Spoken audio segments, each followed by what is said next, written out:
To set caption style to black and white on Samsung Galaxy S24 Ultra, swipe down the top of the screen and then tap setting icon.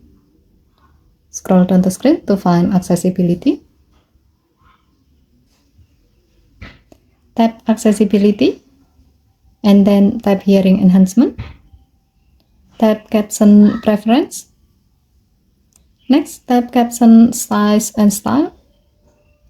Tap caption style and then select black on white.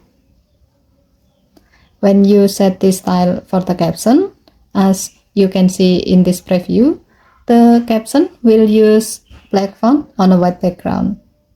By doing this, if you have set to enable the caption, the setting will be applied to live caption and other apps that support the caption preferences.